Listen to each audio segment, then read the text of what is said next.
Welcome to Splendid Tales, where stories hit harder than karma itself. Picture this, a sunny afternoon in a small town diner, the kind with creaky stools and the smell of bacon fighting to cover bad coffee. A young black boy, no older than 10, sits quietly by the window, dipping fries into ketchup, humming to himself. Life's good, until he walks in. A middle-aged white man, red-faced and loud, the kind who believes the world spins around his boots. He spots the boy and sneers like he just saw something beneath him. Didn't know they let little monkeys eat here now, he spits, loud enough for forks to freeze midair. The room goes dead quiet. The boy looks down, clutching his soda. The man grins wider, enjoying the silence. He marches over, knocks the boy's burger to the floor, and before anyone can move, slaps him hard across the cheek. The sound echoes through the diner like thunder in church. Gasps, chairs scrape. A waitress drops her tray, eyes wide. The boy doesn't cry. He just looks up, tears brimming but pride unbroken. Somewhere behind him, a deep voice says calmly, "You shouldn't have done that." Everyone turns. A man in a black suit, sharp enough to slice the air, rises slowly from his seat. No one recognizes him yet, but his eyes promise something unforgettable.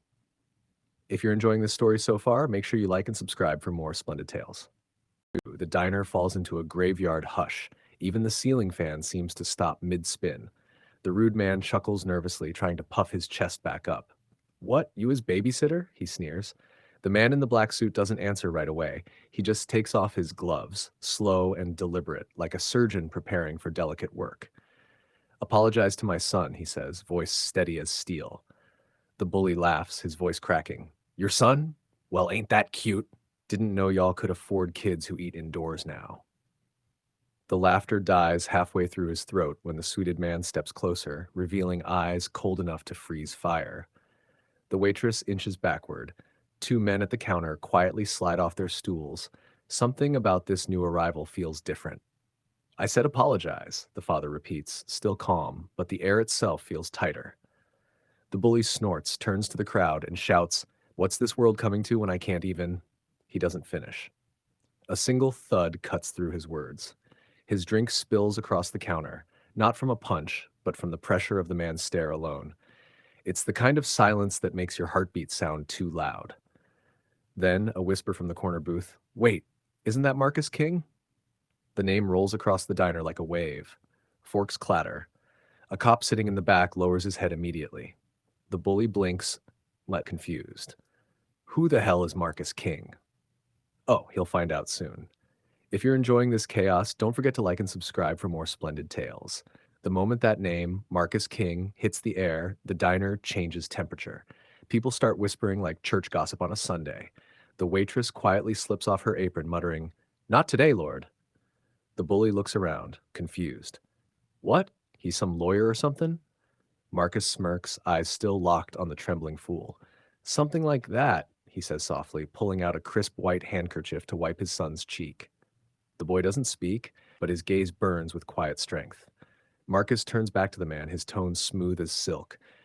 "You see, I run a family business, the kind that keeps this town peaceful, if you get my meaning." The bully swallows hard. "You threatening me?" Marcus chuckles. "Threats are for amateurs." Then he glances toward the window, and almost like magic, two black SUVs glide up to the curb outside, engines humming low and dangerous. The diner door swings open and men in suits step in, silent, sharp, synchronized.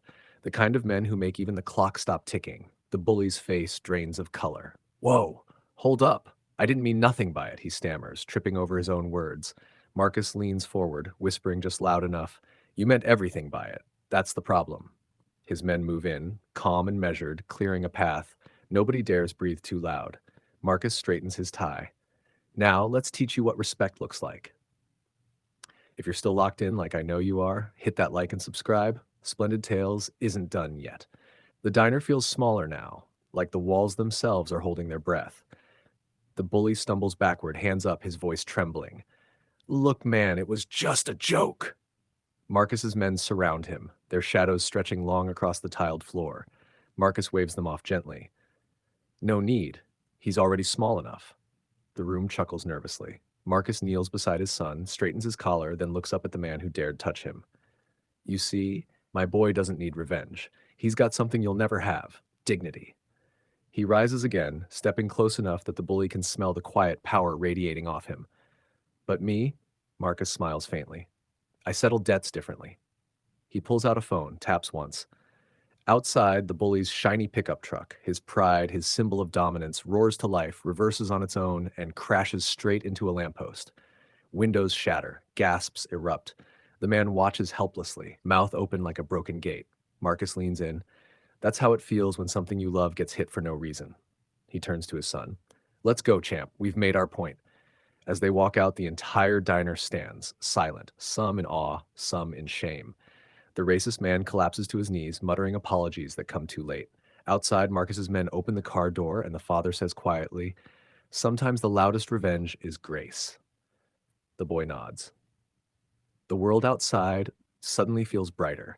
If you felt that power, that justice, that heat, hit that like button, share the story, and subscribe for more from Splendid Tales, where truth always gets the last word.